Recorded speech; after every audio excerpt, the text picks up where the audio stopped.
Compared to most of the mid-size SUVs you see from the mainstream brands today, the second generation Toyota Highlander is really an oddball, but it makes for a pretty great used SUV, and it's a surprisingly athletic one at that. Stick around and I'll explain why this would be my personal pick for a 15 grand-ish 3-row SUV.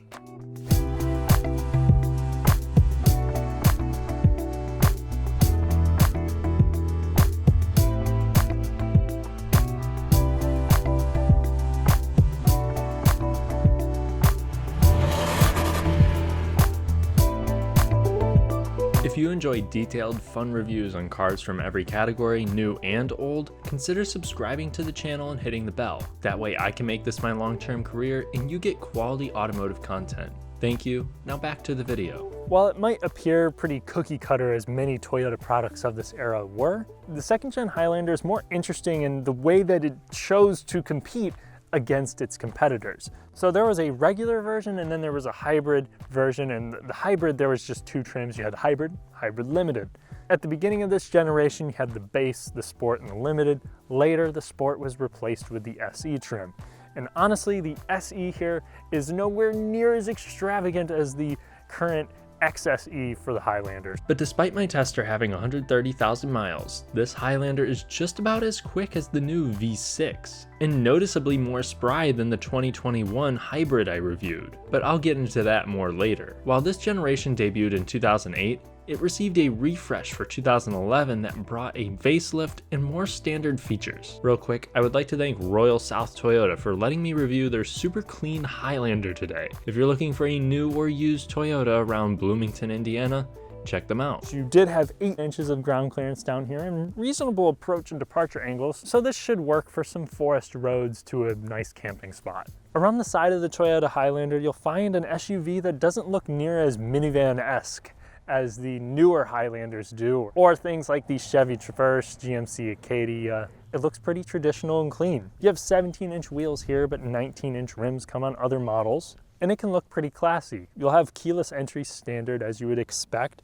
However, Toyota's Smart Key will come on the limited trim models only. Just like free versions of old phone games, you can get the base Highlander, but you miss out on some thoughtful features. In this case, I would recommend getting a base model with the Tech Package or Base Plus, which gives you fog lights, roof rails, but also comes with that glass hatch, so you can open it up if you want to extend things that are too long to fit in the cargo area, or just vent the interior. I like that, and I feel like that's starting to disappear from more and more new cars. Non-tech models lose this and a backup camera too. Now, despite this thing looking a lot smaller than many of its competitors, it's actually about the same length as the Pilot. Where it's noticeably more constrained is actually in width.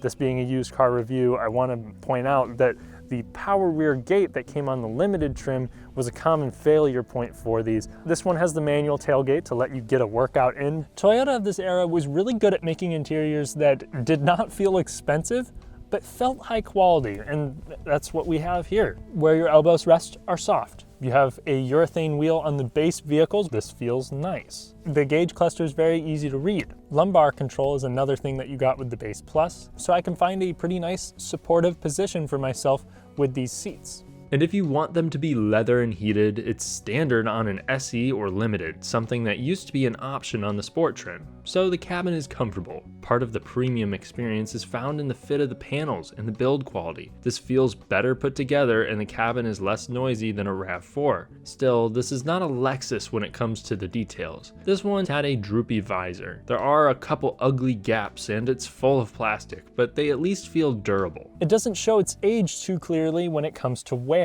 I would say that the finish and the look of this interior, especially when you're starting to look at the 2012, 2013 models, it falls behind a decent portion of the competitors. But if quality and a solid feel are your number one concerns, I think the Highlander has that covered. For the 2011 model year, pretty much all of them except for the most base package had Bluetooth. And unlike that toxic friend, the second gen Highlander made a big change just before it was replaced. All 2013 models got a 6.1-inch touchscreen with Bluetooth. A touchscreen with navigation was previously available. It's not like Toyota tech from 10 years ago is something to lust after, but that's what you got. And when it comes to a sound system, you have an adequate 6-speaker system or a 9-speaker JBL system with a subwoofer in the back. That'll definitely take things up a notch. I just haven't tested it. If you want storage compartments, you have plenty of those up here in the Highlander, including 6 cup holders just in this up front area, which is pretty impressive. Sadly though, none of them fit my 40-ounce hydro flask. Plus you have these really large dials for the volume and climate control. Oh my gosh! You have these really large dials for the radio and HVAC control that like glide. Plus you have giant physical buttons here too that give some nice feedback. And while you didn't have automatic climate control as standard, you did have a tri-zone system available with dual zone coming standard. And while this thing doesn't have a whole lot more passenger space than a lot of compact SUVs, it does have a dad mirror. And while the storage and cup holders are nice, it won't make you forget that this is just narrower than most of the competition. It feels more like a modern Tiguan when it comes to size and side. Now in the back seat, behind myself in the Toyota Highlander, I have plenty of space, both for my knees and my head. Honestly, I think I can recall this being bigger than a similar year Honda Pilot. However, you're definitely more limited in width. The middle seat is the thing that suffers the most here with that. Now you might look at it and think, wow, that's a pathetic excuse for a middle seat. And you'd kind of be right, but it works in a pinch. This seat comes out and stores underneath the center console, so I really can't complain. Without the seat here, it allows for a slightly easier access for like young kids into the third row.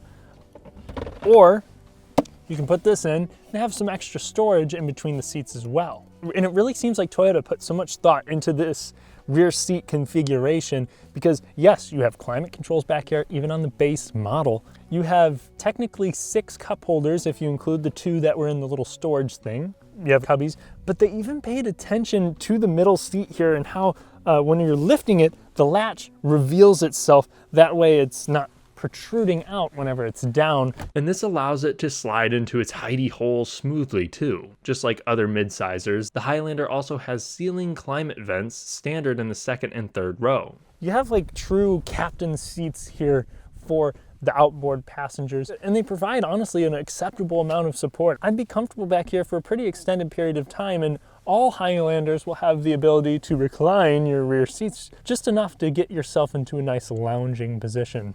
Honestly, the whole vehicle is really a lesson in packaging because this really is smaller than newer generations, but it still manages to give you a respectable amount of space, even in the third row. Because even at my height and with the seat in its current position, I can shove myself behind myself.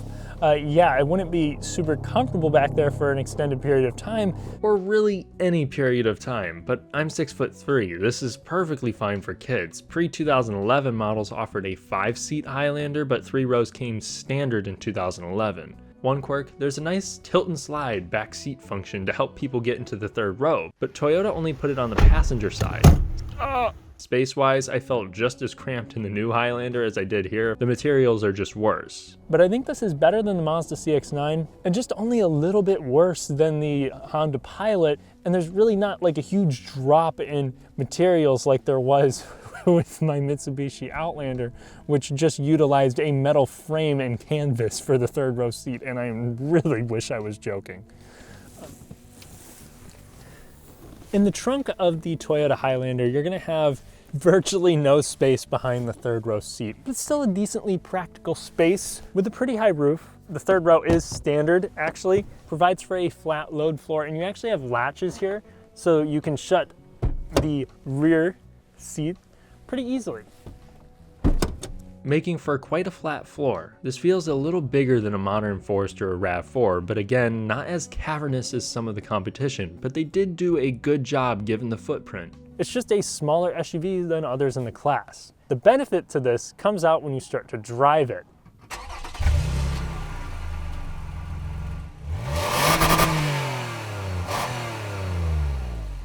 I've driven every single generation of the Highlander, and I think this is the one with the most distinctive personality, but that's not really saying all that much. So under the hood, you had 3 different engines and 3 different transmissions available. When this thing was released back in 2008, you had the 3.5 liter V6. It's what's underneath the hood of this one. It makes 270 horsepower Getting up to highway speed is no problem for this power plant. However, it's paired up with a 5-speed automatic, and that shows this thing's age more than anything. It's just not as aggressively geared.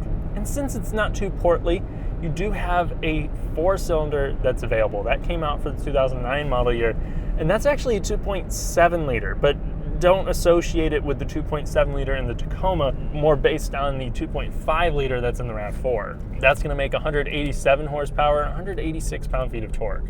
And then you also had a hybrid powertrain that put about the same amount of power out as the 3.5 liter V6, but of course got much better gas mileage. From 2008 to 2010, the hybrid used the old 3.3 liter and made 270 horsepower like my Tester's V6. In 2011, they used the 3.5, which added 10 horsepower and made it even more efficient. All hybrids came paired up with a CVT. The hybrid was an exclusive all-wheel drive vehicle, whereas the others were front-wheel drive with all-wheel drive available. Just like that one asshat that says, "Oh, you make videos? That's cool, but like, how do you make money?" Toyota reminds 4-cylinder buyers that they're broke through not offering 4-wheel drive. Additionally, the 4-pot is available only on base models. Interestingly enough, these don't have the center lock feature that the RAV4s had. Neither the RAV4 or this are going to be particularly good at transferring torque to the back. The Highlander's supposed to have full-time all-wheel drive, so it technically doesn't need the lock button, but it still struggles at sending power to the back. The hybrid all-wheel drive is a reactive system where the rear motor situated at the back wheels will kick on whenever it detects that it needs to. It's something that'll work for snowy roads or camping, but not a whole bunch else. So if you're looking for something to overland in, I'd probably just get that 4Runner or maybe go the Subaru route. So what we're gonna do now is see how long it takes this thing to dash to 60 after 134,000 miles in 10 years. For this test, I'm gonna shut off climate control. I'm also going to shut off traction control, and I'm gonna put this thing into its sport mode, where you slap the shifter over to the side and then it gives you the option to select the highest gear possible. So if you're towing and you don't want it to go into 5th gear, you can just tell it to shift like normal up until 4th gear, or you can manually shift it down, to 1st and then go through the gears yourself.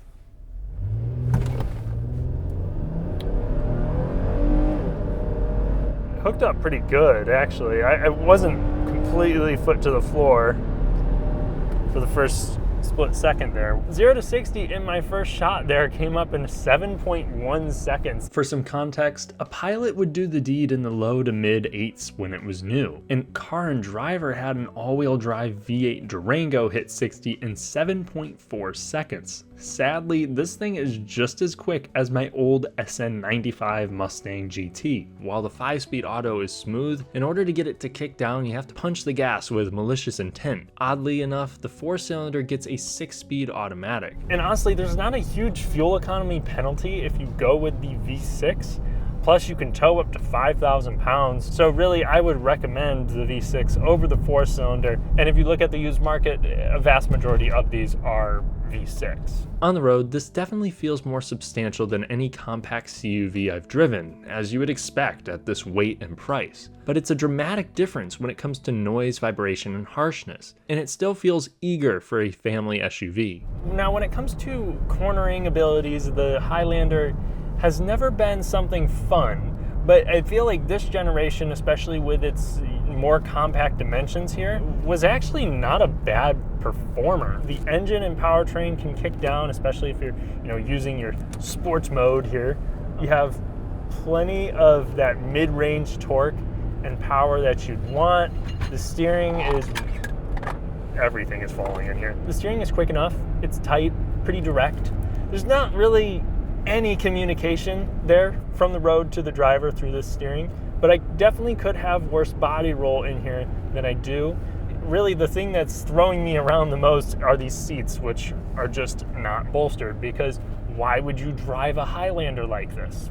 But if you're looking for a more fun 3-row SUV, I would probably steer you more towards a Mazda CX-9, obviously. But say you're on a long back road, this thing is going to be a bit easier to drive than I would say a lot of the other competitors in the segment. Even on these rougher, windy roads, the suspension still feels composed. And again, this is 130,000 miles we're talking, and it feels solid, much more solid than even the old RAV4 that I drove. And I guess that's one thing that I'm not really too surprised by. And when it comes to road noise, this is noticeably more quiet than the RAV4. And it seems a little more quiet than the Pilot too. I can tell that this one either has a hub starting to go bad, or it has some tires that need to be replaced, because I can hear those coming through, but it still keeps that pretty muffled.